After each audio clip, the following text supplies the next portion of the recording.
ETF index mutual funds నేర్చుకుని stock మార్కెట్లో రాణించాలనుకుంటున్నారా? వెంటనే ఈ నెంబర్కి కాల్ చేయండి. నమస్తే సార్. నమస్తే మ్యామ్. సార్ ఇప్పుడు land versus gold versus mutual fund తీసుకుంటే కామన్ మ్యాన్కి దేంట్లో ఇన్వెస్ట్మెంట్ చేస్తే బెస్ట్ రిటర్న్స్ వస్తాయంటే బెనిఫిట్స్, మెరిట్స్ అండ్ డిమెరిట్స్ ఏంటంటే? బేసికల్గా ఎసెట్ క్లాసెస్ మీద వాళ్ళకి ఎంతకంత నాలెడ్జ్ ఉండాలండి. రిటర్న్స్ బాగా వస్తున్నాయి కదా అని చెప్పేసి మ్యూచువల్ ఫండ్స్ ఎలా డీల్ చేయాలో, ఎలా ఆపరేట్ అవుతాయో, రిటర్న్స్ ఎలా ఉంటుందో, రిస్క్ ఎంత ఉంటుందో వాళ్ళకి తెలియదు కదా.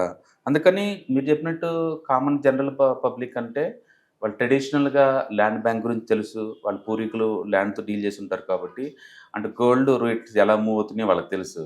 కాబట్టి వాళ్ళకి మోర్ కంఫర్ట్ అంటే గోల్డ్ అండ్ రియల్ ఎస్టేట్ ఇలాంటివి ఉంటాయి. అంటే కాకపోతే బ్యాంక్ డిపాజిట్స్ ఇలాంటివి ఉంటాయి అన్నమాట ట్రెడిషనల్గా. అండ్ మ్యూచువల్ ఫండ్స్ అంత కంఫర్ట్ ఏం కాదు పల్లెటూరు వాళ్ళకి పర్టికులర్గా, వాళ్ళకి వాటి గురించి తెలియదు కాబట్టి.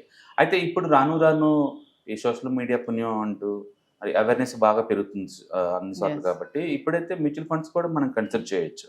ఓకే, బట్ ట్రెడిషనల్గా మాత్రం గోల్డ్ అండ్ రియల్ ఎస్టేట్ చాలా పాపులర్ అనమాట కామన్ మ్యాన్కి. డెఫినెట్గా ఈ మూడు అసెట్ క్లాసుల్లో more comfort, more returns wise, liquidity ఎప్పుడు కాంటే అప్పుడు నాకు ఎన్కాష్ వేసుకునేలాగా రిటర్న్స్ బాగా వచ్చేలాగా ఉంది అంటే మాత్రం ఖచ్చితంగా మ్యూచువల్ ఫండ్స్ ఉంటాయండి.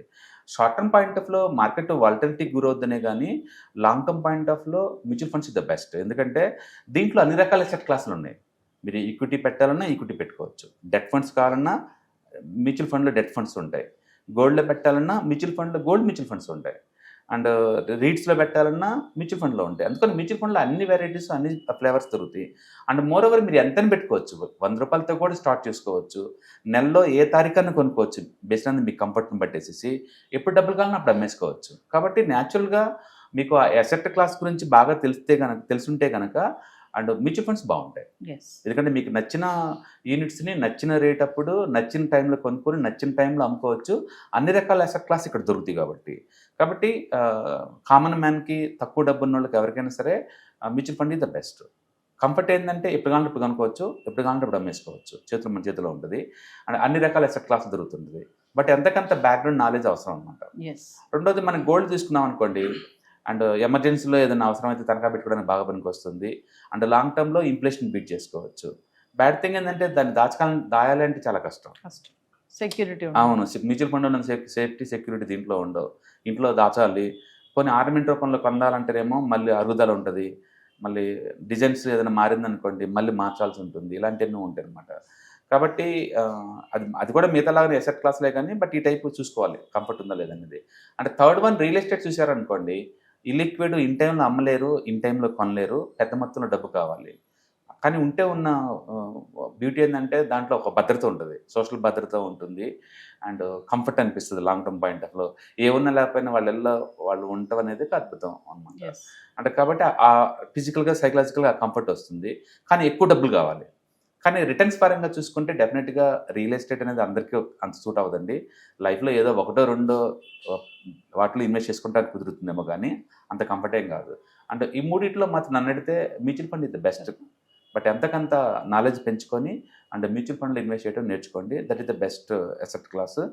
కంఫర్ట్ ఉంటుంది, కన్వీనియంట్ ఉంటుంది. ఇవాళ రేపట్లో సోషల్ మీడియాలో అన్ని చోట్ల బేసిక్ వీడియోస్ దొరుకుతుంది. ప్లస్ మీకు తెలిసిన అడ్వైజర్ని వాళ్ళని కనుక్కొని ఎలా బై చేయాలి, ఎలా సెల్ చేయాలి, ఇవన్నీ తెలుసుకుంటే కనుక ఆటోమేషన్ చేసుకోవచ్చు. ఇవాళ రేపట్లో అందరికీ ఎవ్రీ మంత్ ఎంతకంత శాలరీ లేదా మంత్లీ ఇన్కమ్ లాగా వస్తుంటాయి కాబట్టి ఎంతకంత డబ్బు 10% 20% వరకు వచ్చే అమౌంట్లో అండ్ మ్యూచువల్ ఫండ్ ఇన్వెస్ట్ చేసుకోవడం ద్వారా లాంగ్ టర్మ్లో వెల్త్ క్రియేట్ చేసుకోవచ్చు. కాబట్టి mutual funds and gold and real estate ఈ మూడిట్లో మోర్ కంఫర్ట్, మోర్ కన్వీనియన్స్ అంటే మాత్రం డెఫినెట్గా మ్యూచువల్ ఫండ్ అని చెప్తాను. కాకపోతే బ్యాడ్ థింగ్ ఏంటంటే మ్యూచువల్ ఫండ్లో వాలటిలిటీ ఎక్కువ ఉంటుంది. షార్ట్ టర్మ్ పాయింట్ ఆఫ్లో మార్కెట్ పడితే ఇవి కూడా పడతాయి, మార్కెట్ పెరిగితే ఇవి కూడా పెరుగుతాయి. అందుకో లాంగ్ టర్మ్లోనే దీస్ ఆర్ గుడ్ వన్ అనమాట. But again debt mutual funds ఉంటే ఇది ఈక్వల్ ఆఫ్ ది బ్యాంక్ డిపాజిట్సే. కాబట్టి మీకు తెలిసిన అసెట్ క్లాసులు ఏదైనా సరే మ్యూచువల్ ఫండ్లో దొరుకుతాయి. కాబట్టి mutual fund is more convenient, comfort and కంఫర్ట్గా ఉంటుంది. అంటే వాట్ అబౌట్ రిస్క్ అంటే సార్, రిస్క్ ఎలా ఉంటుంది మరి మ్యూచువల్ ఫండ్లో? అంటే మీరు తీసుకునే అసెట్ క్లాస్ ఏంటి? ఇప్పుడు బయట గోల్డ్ తీసుకున్నారనుకోండి, అందులో ఉన్న సిమిలర్ రిస్కే గోల్డ్ మ్యూచువల్ ఫండ్లో ఉంటుంది. రీట్స్ ఉన్నాయి అనుకోండి, బయట ఉన్న రియల్ ఎస్టేట్లో ఉన్న రెంటల్ రిస్కే దీంట్లో కూడా ఉంటుంది. అలాగే డెట్ ఫండ్స్ ఉన్నాయి అనుకోండి, బయట బ్యాంక్ డిపాజిట్స్ కొన్న ఎలాంటి రిస్క్ ఉంటుందో దీంట్లో కూడా అంతే ఉంటుంది. కాబట్టి మీరు ఏ అసెట్ క్లాస్కి ఇన్వెస్ట్ చేస్తున్నారు అన్నదాన్ని బట్టేసేసి మీకు ఆ రిస్క్ ఉంటుంది తప్ప పర్టికులర్ మ్యూచువల్ ఫండ్ అంటే ఏం కాదు. ఎస్ మీరు ఎక్కువసార్లు రిస్క్ గురించి మాట్లాడుతున్నారంటే డెఫినెట్గా it should be equity mutual funds అయి ఉండొచ్చు. ఎస్ బట్ మ్యూచువల్ ఫండ్లు అన్ని రకాల అసెట్ క్లాసులు ఉన్నాయి కదా. అంటే కామన్ మ్యాన్ ఎలా ఆలోచిస్తాడంటే ఒక భూమి మీద పెడదాము, డబ్బు భూమి మీద పెడితే ఎప్పటికీ ఉంటుంది కదా, ఈ ఫండ్స్ ఇవన్నీ ఉంటాయో పోతాయో, మార్కెట్ పడినప్పుడు డబ్బులు పోతాయని ఆలోచిస్తూ ఉంటారు కదా సార్. మరి డెఫినెట్గా అందుకే నేను ఏమంటానంటే నాలెడ్జ్ ఈజ్ ద ఫౌండేషన్ అని చెప్తాను. నాలెడ్జ్ లేకుండా మీరు మనీని గ్రో చేయలేరు, మనీని ప్రొటెక్ట్ చేయలేరు అండ్ వెల్త్ క్రియేట్ చేయలేరు. అందుకని నాలెడ్జ్ ఫౌండేషన్. మీరు నాలెడ్జ్ పెంచుకోండి ఫస్ట్. ఎసెట్ క్లాస్లో ఉన్న రిస్క్ రివార్డు ఎలా మేనేజ్ చేయొచ్చు ఇలాంటివన్నీ నేర్చుకున్న తర్వాతనే ఎసెట్ క్లాస్లో పెట్టుకోవడం మంచిదనమాట. అండ్ రియల్ ఎస్టేట్లో మీరు అన్నట్టు ఈ 3 ఎసెట్లో ఉన్న బ్యూటీ ఏంటంటే ఓవర్ పీరియడ్ పెరగడం తప్ప తగ్గటాలే ఉండదు. షార్ట్ టర్మ్లో అప్ అండ్ డౌన్ ఉండొచ్చు. అందుకని డెఫినెట్గా ప్రతి ఒక్కళ్ళు మీకు నచ్చిన కంఫర్ట్ ఉన్న ఎసెట్లో పెట్టండి. బట్ నీకు తెలిస్తే నాలెడ్జ్ కనుకుంటే కనుక మోర్ కంఫర్ట్ అనుకుంటే కనుక mutual fund is best. Yes thank you sir. Hi, markets చాలా వాలటిలిటీ ఉన్నాయని భయపడుతున్నారా? మార్కెట్ ఆల్ టైమ్ హైలో ఉందని దూరంగా ఉండాలనుకుంటున్నారా? ఏది రైట్ టైం మార్కెట్లో ఎంటర్ అవడానికి, ఏది బెస్ట్ టైం మార్కెట్లోంచి బయటకు పోవడానికి తెలుసుకోవాలనుకుంటున్నారా?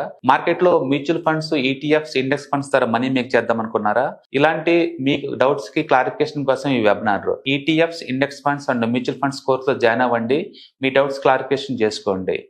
Every month Saturday, Sunday and Monday conduct చేసే ఈ కోర్సులో మీకు ఈటీఎఫ్స్ అంటే ఏంటి, ఇండెక్స్ ఫండ్స్ అంటే ఏంటి, మ్యూచువల్ ఫండ్స్ అంటే ఏంటి, different type of ETFs, index funds, mutual funds అంటే ఏంటి, ఇందులో ఇన్వెస్ట్ చేయడం ద్వారా లాంగ్ టర్మ్ లో వెల్త్ ఎలా క్రియేట్ చేసుకోవాలా, షార్ట్ టర్మ్ లో ఎలా వెల్త్ క్రియేట్ చేసుకోవాలా, ఎనీబడి కెన్ ట్రేడ్ ప్రోగ్రామ్ ఎలా పార్టిసిపేట్ చేయాలా, ఇలాంటి అన్నిటికీ మీకు ఆన్సర్ దొరుకుతుంది. కాబట్టి మీకు ఎవరికన్నా ఇలాంటి వాటిలో వెల్త్ క్రియేట్ చేయాలని కనుక ఇంట్రెస్ట్ కనుకుంటే కింద స్క్రోల్ అవుతున్న నెంబర్ కి కాల్ చేయడం ద్వారా మీ సీట్ ని బుక్ చేసుకోండి. Thank you.